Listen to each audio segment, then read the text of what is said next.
आप हैरान हो जाएंगे सुनकर कि बांके बिहारी के मंदिर में मंगला आरती क्यों नहीं होती।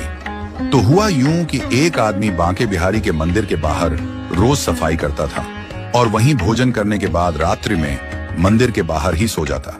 एक दिन पुजारी जी ने सोचा कि यह आदमी इतनी मेहनत करता है तो चलो इसे कोई काम देते हैं। अब आदमी से पूछा गया कि गैया चरा सकते हो? तो उस आदमी ने पूछा कि गैया किसकी है, क्योंकि मैं ठाकुर के अलावा किसी का काम नहीं करता। तो पुजारी जी ने कहा कि गैया भी ठाकुर जी की ही है। तो उसने कहा मैं कर दूंगा। तो पुजारी जी ने कहा कि तुम कल से गैया लेकर जाना और तुम्हें भोजन भी वहां जंगल में ही मिल जाएगा। अगले दिन वो गैया लेकर गया और गैया चराने लगा। रोजाना उसके पास दोपहर में खाने के समय पर भोजन पहुंच जाता था।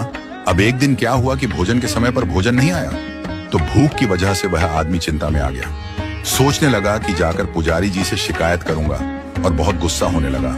तभी एकदम से पीछे से आवाज आई कि गवाले आजा, अपना भोजन कर ले। और उसने पीछे देखा तो वहां दिखा तो कोई भी नहीं, लेकिन एक पेड़ के पास लाल मखमली कपड़े में कुछ बंधा हुआ रखा। वह गवाला वहां गया और जाकर देखा कि वहां तो भोजन रखा हुआ है। उसने उस कपड़े को खोला तो देखा कि 56 भोग तरह तरह का भोजन उस मखमली कपड़े में रखा हुआ था। तो गवाले ने सोचा कि आज भोजन बहुत ज्यादा बना है, तो बनाने में थोड़ा समय लग गया होगा, इसलिए देरी हो गई। लेकिन फिर भी उसने कहा कि आज कोई आदमी दिखाई नहीं दे रहा है जो भोजन लेकर आया, तो कहीं ऐसा तो नहीं कि ठाकुर जी खुद ही भोजन लेकर आए हों। क्योंकि वह कृष्ण का इतना अनन्य भक्ता था तो उसे विश्वास था कि कृष्ण कभी भी उसके पास आ सकते हैं। उसने आराम से भोजन किया और वो लाल कपड़े में सारे बर्तन बांध करके शाम को पुजारी जी के पास पहुंचा और जाकर बोलता है, पुजारी जी आज आपका कोई आदमी भोजन देने नहीं आया। मुझे लगता है कि आज ठाकुर जी खुद भोजन देने आए। पुजारी जी बोले कि आज तो भोजन बना ही नहीं, क्योंकि आज तो एकादशी का दिन है, आज तो व्रत है सबका। और पुजारी जी ने देखा उसके हाथ में लाल मखमली कपड़े में जो बर्तन है वो वही बर्तन है जिसमें रोज ठाकुर जी का भोग लगता है। तो पुजारी जी ने पूछा कि कोई भी तुम्हें भोजन देने नहीं आया?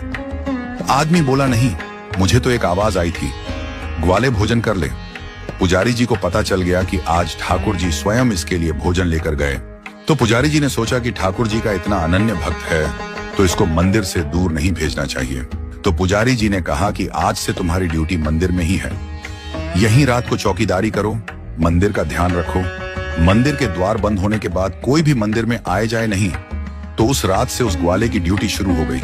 वो मंदिर की चौकीदारी कर रहा था, तभी आधी रात को स्वयं बांके बिहारी बाहर आए और चौकीदार से बोले कि मुझे जाने दो। उस ग्वाले ने ठाकुर को रोक लिया तो ठाकुर जी ने पूछा